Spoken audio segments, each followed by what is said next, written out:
O presidente Lula participa de uma reunião do Conselho Nacional de Política Energética, principal órgão responsável por assessorar o governo na formulação de políticas no setor de energia. Com as guerras no Oriente Médio, tem uma preocupação com os possíveis impactos no preço dos combustíveis aqui no Brasil. E quem chega para fazer uma análise é o economista da FGV, o Robson Gonçalves. Robson, boa tarde, seja muito bem-vindo. Muito boa tarde.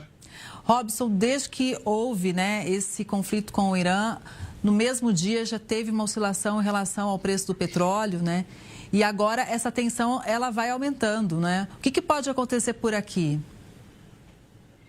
É interessante que nos últimos 2 dias, se nós tirarmos a manhã de hoje, o preço do petróleo, na verdade, ele teve recuos.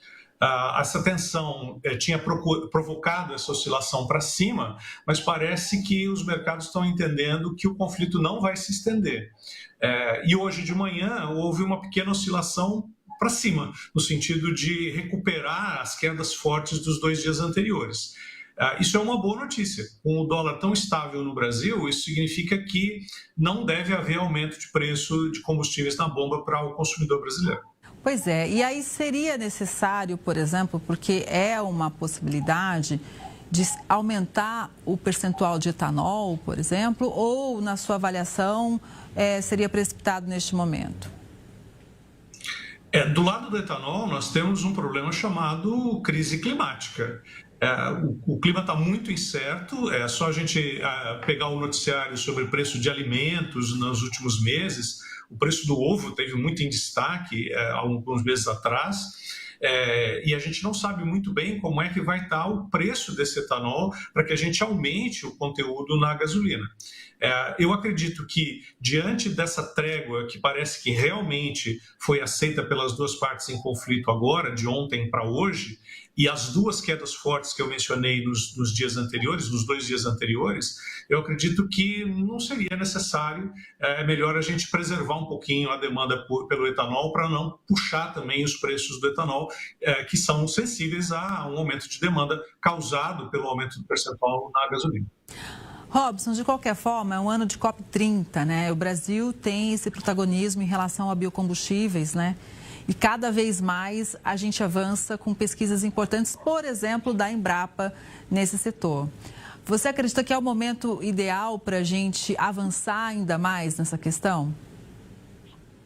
Certamente, existem algumas iniciativas no sul do Brasil, por exemplo, de produção de etanol a partir do trigo.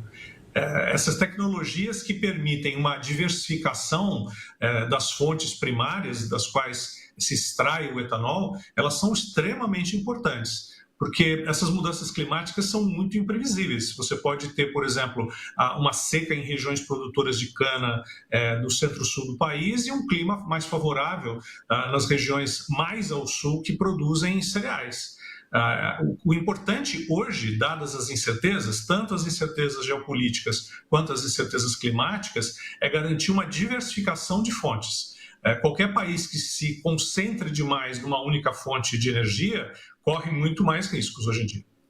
Sentido, na questão da diversificação, o Brasil, na sua avaliação, é privilegiado, acredito? Ou seja, em relação a outros países, Como que a gente estaria? Um destaque muito grande é a energia solar, a fotovoltaica. O Brasil tem uma incidência de raios solares extremamente boa. Para você ter uma ideia, o pior estado em termos de aproveitamento dessa incidência solar no Brasil é Santa Catarina, por conta da posição geográfica, por conta do relevo, por conta dos dias nublados que tem ao longo do ano. Pois essa região no Brasil, que é a pior do ponto de vista de incidência solar, é melhor do que a média da Alemanha, por exemplo, que é um país que está bastante à frente em termos de aproveitamento e geração de energia fotovoltaica. Então, certamente por conta do barateamento dos painéis solares, o Brasil tem uma grande oportunidade aí também. Pois é, e assim, o Brasil, quando a gente fala no mercado internacional, mirando ali na exportação, é muito cobrado sobre sustentabilidade, E, inclusive com rastreabilidade de cadeias inteiras, enfim.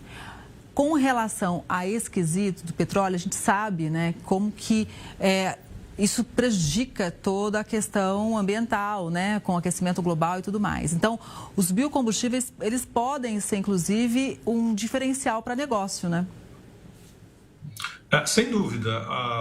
A tendência hoje é que os próprios consumidores tenham uma consciência maior de se o produto que eles estão levando para dentro de casa foi produzido em cadeias que prezam pela sustentabilidade.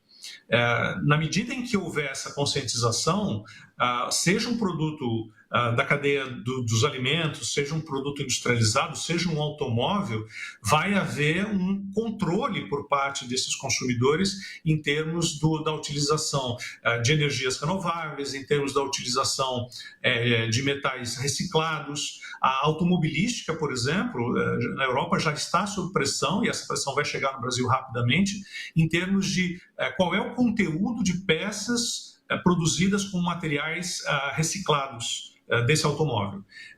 De um lado, o consumidor, ele mesmo, pela conscientização, vai fazer um controle e, por outro lado, a própria legislação vai passar a exigir.